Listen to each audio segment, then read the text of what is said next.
It's Tuesday, March 25th, 2025. On Fat Thumbs and Foreign Policy, Trump makes his new pick to lead the CDC, and the NCAA's golden goose is cooked. Next on the AM Update. From this podium, I'm not going to comment, and never would I comment in any framework, the Secretary's deliberative conversations in any regard. We're going to keep arresting TDA members. We're going to keep arresting MS-13 members. We're going to keep arresting public safety threats all this nation. But, it's Ted Cruz. This dude has to be knocked over the head. Have a historic moment like that. That's something I'll remember for the rest of my life. Fairfax County has decided to move forward with instituting gender studies in elementary school. The editor-in-chief of The Atlantic was inadvertently included on a messaging chain of senior Trump officials that discussed plans for a then forthcoming, strike on the Houthis in Yemen.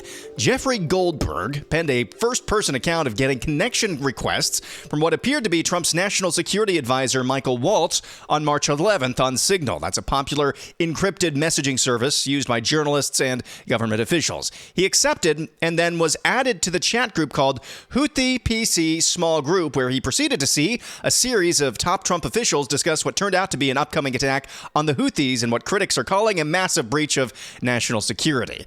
Now, these messages, while concerning, and of course, Michael Waltz, the national security advisor, he was the one responsible for adding Jeffrey Goldberg, a lefty publisher. He was responsible for adding him on this text chain in what is apparently a case of fat thumbs or fat fingers on his phone. This is not some sort of massive breach of top secret intelligence. Now, was it secret? Was it supposed to be secret? Absolutely. But these messages are more along the lines of communications and messaging prowess more than anything else, just to make sure everybody was on the same page from an outward standpoint. It didn't look to me like it was anything that should be labeled top secret. There was nothing about exact troop movements or anything of that nature. And Jeffrey Goldberg, of course, said that he left out anything super sensitive from his reporting. I don't believe him. He's a lefty propagandist, so I don't believe him at all. But the White House did confirm that the messages were authentic. I think, as some have pointed out, what probably happened here is that Michael Waltz was trying to add U.S. Trade Representative Jamieson Greer, who has the same initials as Jeffrey Goldberg, on that Signal text thread, but accidentally added Jeffrey Goldberg. Of course, maybe the bigger scandal here is, why is Jeffrey Goldberg, the editor-in-chief at The Atlantic, even in Mike Waltz's phone number or phone book to begin with? That's a question for another day. Tammy Bruce, Pentagon spokeswoman, was pretty mum about what actually happened. From this podium, I'm not going to comment, and never would I comment in any framework, the Secretary's deliberative conversations in any regard. Secretary of Defense Pete Hegseth himself addressed what he believes actually happened and wasn't having any of it. I've heard I was characterized. Nobody was texting war plans, and that's all I have to say about that. Thank you. What was interesting in that text thread is that J.D. Vance was actually kind of the dissenting voice. He was involved in this text thread on this Signal app, and he basically said, and they were all in agreement, we hate the Europeans here, because this attack on the Houthis was designed to open up access to the Suez Canal again. And he just said, hey, the Europeans rely on this shipping lane like 10 times more than we do. Why do we need to do their dirty work again? And everybody hates them. Everybody in that text thread was in agreement that they hate the Europeans. There was a theory that I saw yesterday that this was actually some sort of four-dimensional chess, and I'm never a huge believer in four-dimensional chess, that actually J.D. Vance, Pete Hegseth, those were a couple of the names on this text thread, they actually wanted this to get out through a back-channel manner in order to put the Europeans on notice about how much disdain the Trump administration actually has for them. Not sure how much credence I lend that, but that is a theory that is out there. A couple of announcements at the White House yesterday. President Trump announced the United States would be putting on what is known as secondary tariffs on Venezuela for numerous reasons, Trump said, including the fact that Venezuela has purposefully and deceitfully sent the United States undercover tens of thousands of high-level and other criminals, many of whom are murderers and people of a very violent nature. So even more tariffs being slapped on Venezuela. Trump also announced yesterday Dr. Susan Monarez as his new nominee to serve as the next director of the Centers for Disease Control and Prevention. Trump said in a statement, quote, Dr. Menarez brings decades of experience championing innovation, transparency, and strong public health systems. Now, she's currently serving as the acting director of the CDC and is a veteran of government service who was previously deputy director of ARPA-H, that's the Advanced Research Projects Agencies for Health, an agency tasked with doing innovative, high-stakes research, quote unquote. Not sure how I feel about this one. It seems like she's a deep state, or at least a deep government toady, spending most of her career within the federal government, already serving as acting director of the CDC. Over at Trump's latest cabinet meeting, here's HHS Secretary Robert F. Kennedy Jr. on just what he and Doge are doing at HHS. I'm very grateful to you and very grateful for the partnership with Doge and with Elon. We've identified extraordinary waste in my department and HHS. The expenditures, the budget of HHS during the Biden administration went up by 38%. The employees went up by 17%, and healthcare went down. We have 40 comms departments. We have 40 procurement departments. We have 40 IT departments, and we have 40 procurement, HR, none of them talking to each other. We are, with Elon's help, eliminating the redundancies. We are streamlining our department. We're going to go back to providing gold standard science. We're going to get the money to the scientists and to the patients rather than to the administrators and to the bureaucrats. And we're going to restore gold standard science, and we're going to make America healthy again. RFK Jr. talking about the 40 different comms departments, 40 different procurement departments, 40 different IT departments at HHS, and trying to streamline that and really cut down the excess and waste. And check this out. Immigration and Customs Enforcement in Boston announces that 205 out of the 370 plus illegal aliens they recently arrested in a major operation in Massachusetts have several serious criminal convictions or charges. A previously deported Dominican illegal charged with fentanyl trafficking was arrested in the sanctuary city of Boston. A previously deported Honduran alien convicted of child rape, arrested in Salem. 2 Brazilians wanted for murder in their home countries, arrested in Lowell and Milford. A Guatemalan illegal charged with rape of a minor, released in the New Bedford District Court without the ICE detainer being honored. He was arrested in New Bedford as well. Brazilian alien charged with manslaughter, arrested in Worcester. The list goes on and on and on. Bill Malugin of Fox News reporting that. Here is Tom Homan, border czar. We're going to keep arresting TDA members. We're going to keep arresting MS-13 members. We're going to keep arresting public safety threats all this nation. Now, when it comes to Alien Enemies Act, if we're going to remove them through that act, we want to wait for litigation. We'll simply detain them. But we're going to take them off the streets, and anybody can remove through Title 8. We'll remove through Title 8, which is the order of an immigration judge. But we'll obey the court's order. But I think DOJ, I think eventually will win that order. Then it's game on. But until then, we're going to keep doing what we're doing and taking these public safety threats, especially TDA and MS-13 members, off the street across this country. It's a 24/7 operation, and we're going to continue to do that. Messaging illegal immigration in terms of getting the illegals off the streets who have committed serious crimes. That's excellent messaging, because you're priming the pump later for getting people out of this country illegally who really shouldn't be in here, even if they haven't committed serious crimes. Now, I saw a lot of people up in arms about these comments from Jasmine Crockett, commenting on the latest U.S. Senate race in Texas between Colin Allred and Ted Cruz. A lot of people really upset with her commentary here. I think that you punch. I think you punch. I think you're okay with you okay with punching. I think, and I love Colin, and I think towards the end he started to punch a little harder. But, it's Ted Cruz. This dude has to be knocked over the head, hard, right? There is no niceties with him, at all. You go clean off on him, right? Jasmine Crockett, Congresswoman, talking about Ted Cruz in that Senate race last year in Texas, talking about how he has to be knocked over the head hard right now. I get some of the outrage about those comments, especially in light of recent lefty domestic terrorists vandalizing and firebombing Tesla and Tesla dealerships, and conservatives really all across the country getting swatted. I understand getting up in arms about this, but to me it's pretty obvious. I'm not about to give her any sort of benefit of the doubt on basically anything else. She's talking in a rhetorical sense. In a rhetorical sense. There are other more obvious examples where it's not so obvious, that lefties like Jasmine Crockett are talking in a rhetorical sense. I don't think this is one of those examples. All right, when we come back, if you have given your DNA to a certain website, you've got about a month to make sure that that data gets deleted. We have our latest Jussie Smollett, and I think the NCAA's Golden Goose is cooked. Next.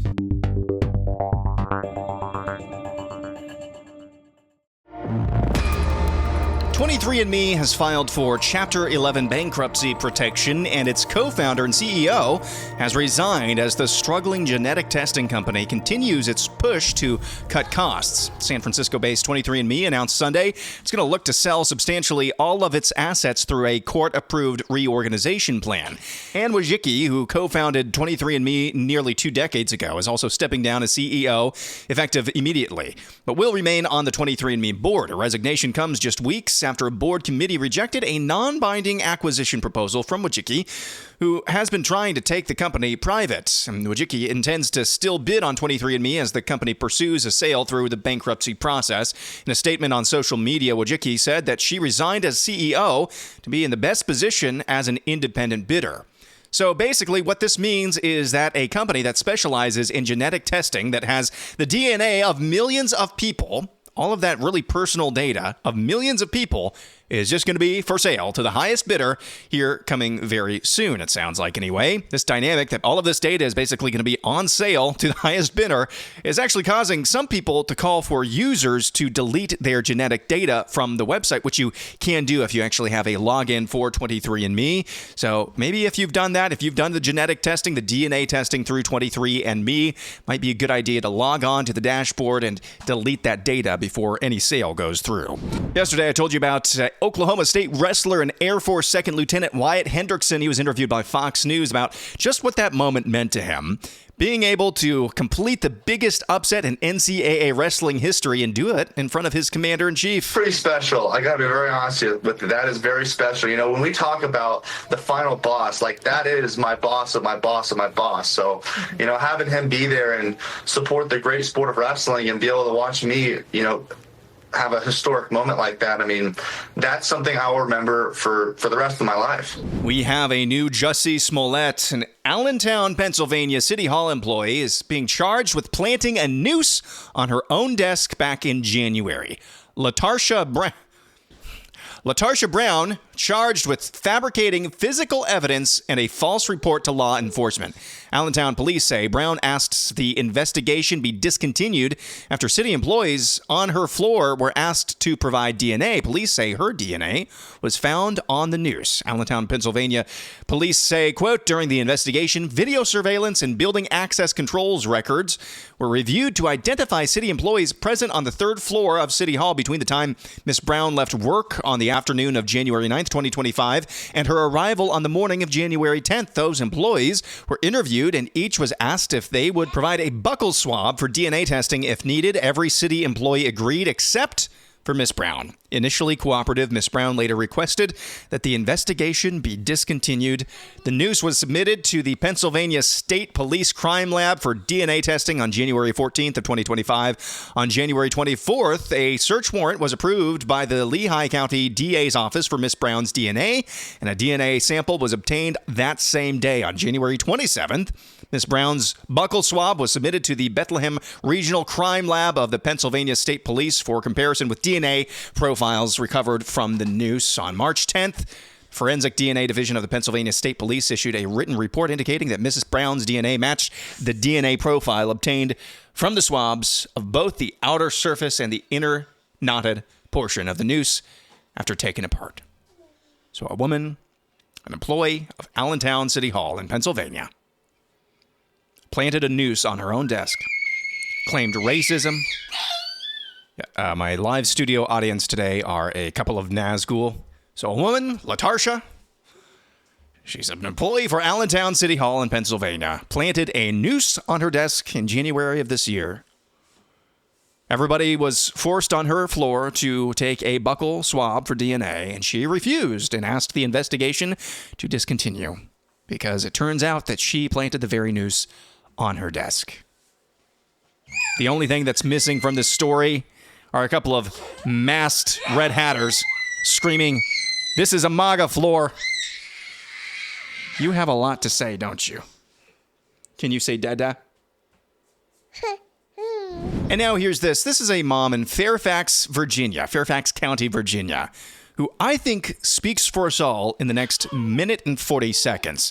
This is this problem. This is the dilemma that I fear so many parents have been put into over the last 5 years or so. She's speaking on behalf of her son, who's approaching preschool age. Listen to this. Hi, I'm Kaylee Weichbrot. I'm a mom of 2 in Fairfax County. This is my oldest. And my husband and I have a difficult decision to make this fall as he is approaching preschool age, and we are faced with the decision of whether or not we are going to put our child in public school system where Fairfax County has decided to move forward with instituting gender studies in elementary school. Despite having done a study group, a focus group in the community to see if parents even wanted this. And when parents said no, the board voted 16-0 and said we're moving forward anyways. This shows clearly that they see parents not as partners, but as an obstacle for their agenda. And I have a really hard time looking at him and going, here, I'm just going to give you over to people who do not want to partner with me in how you're going to be raised. School and education is a huge part of a child's life. And early childhood is supposed to be filled with exploration and creativity and fun, not debating issues that are for adults to handle. These kinds of topics should be introduced sensitively and by parents who are raising their children with their values, not with an ideology passed down from the top. That is so well said. And the only people who would dare disagree with that are demonically oppressed freak shows. And apparently, there are demonically oppressed freak shows in droves in Fairfax County. But I fear, and I know, that this is more widespread than just in Virginia. This is the dilemma that so many young parents face when it comes to their children's education. Most people just can't afford to send their children to a private school, even if it is a preschool of their choice. So they are caught in between a rock and a hard place if they can even afford homeschooling one way or another, or they just have to basically, as this mom said, give their children over to the public school system out of their control, who is openly hostile to those parents. That is so well said from that young mother in Virginia. And I pray that maybe for once, those words aren't falling on deaf ears. I think I have deaf ears now. And finally, air analysis, slightly acidic, mostly necessary. The NCAA's Golden Goose might just be cooked. The National Collegiate Athletic Association had about $1.38 billion in revenue for fiscal year 2024, with about $900 million of that coming from March Madness, the men's basketball tournament. So March Madness is their golden goose for the National Collegiate Athletic Association. This is what makes up much of their budget. And for all that's been made about college football and the changes to that, and yes, college football and football in general is king, when it comes to the NCAA, the tournament is king because they actually don't have any controlling interest other than certain academic and other regulatory kind of enforcement, which really have no teeth. They don't really have much to do with college football. That changed a long time ago. Not really the point of this conversation. Here's what's going on, though. The reason I would contend that the NCAA men's basketball tournament every year is so popular and worth nearly $1 billion in revenue, and sometimes it has eclipsed $1 billion in revenue each year. The reason it's so valuable because it has mass appeal. Mass appeal. If you're a fan like me, whose team didn't make the tournament this year, the Iowa Hawkeyes, you still want to turn in. Why? Because you want to see the drama, the Cinderella stories that always seemingly, until recently, we'll get to that in a little bit, these Cinderella stories, the drama, especially in the first 2 rounds, always make the tournament entertaining and always provide a payoff for invested viewers. Well, that value is on the decrease. At least I think so anyway. So here's the deal. Between 2014 to 2018, those are 5 seasons, 5 tournaments, Teams seeded 9th through 16, so the bottom of the bracket, achieved 43 victories over 5 tournaments, averaging 8.6 wins per year. 2019 through 2024, which is also 5 seasons because 2020, that tournament was canceled. Those same teams, seeded 9 through 16, achieved 42 victories over 5 tournaments, averaging 8.4 wins per year. But that can't be right. That can't be right. I mean, this year seems so boring. So I did some checking. Those same teams seeded 9th through 16 this year. So far, we're in the Sweet 16, have 7 wins. Now, the only team seeded 9th or lower to actually make it to the Sweet 16 is Arkansas, but still, you're only a game below the average, or at least a game and a half below the average. See, I came in here thinking that the only memorable thing from the first couple of rounds of the NCAA tournament, Maryland's win notwithstanding, was an old Geico commercial from 15 years ago featuring an animatronic or CGI pig. And that is a great commercial, by the way. And I just thought, man, NIL really is finally starting to kill the National Collegiate Athletic Association's golden goose. But I don't think that's the case, at least not the numbers that I see anyway, because NIL really started to become a thing a few years ago. NIL is name, image, and likeness, where college athletes can be paid for their name, image, and likeness. What that actually means is that they can be bought. They can be bought by other universities, other athletic programs, essentially, through NIL programs. But so far, what I'm seeing from Cinderella stories, not that much different from 2014 to 2018, which was the era before NIL. It's not that much different from 2019 to 2024. This year seems anomalous because it doesn't seem like there's some St. Peter's or Loyola of Chicago that's making some deep run. We'll see what Arkansas does. But overall, on average, this is kind of just a slightly below average NCAA tournament. Sorry for the misdirection there, but I had to do some research on this because I was seeing a lot of takes like this, and I agreed with them that it just seemed like, boy, this thing is cooked. This thing that we all loved, every single American loved, is just cooked. But at least when it comes to the drama, those lower seeds beating the high seeds, the David and Goliath stories, we're only slightly below average. Let me know. What do you think? Do you think we're headed in the wrong direction with the NCAA tournament? That's going to be the subject of our poll of the week that'll be out later today. Hope you have a wonderful Tuesday. Back at it again tomorrow. I'm Aaron McIntire, and this is the AM Update.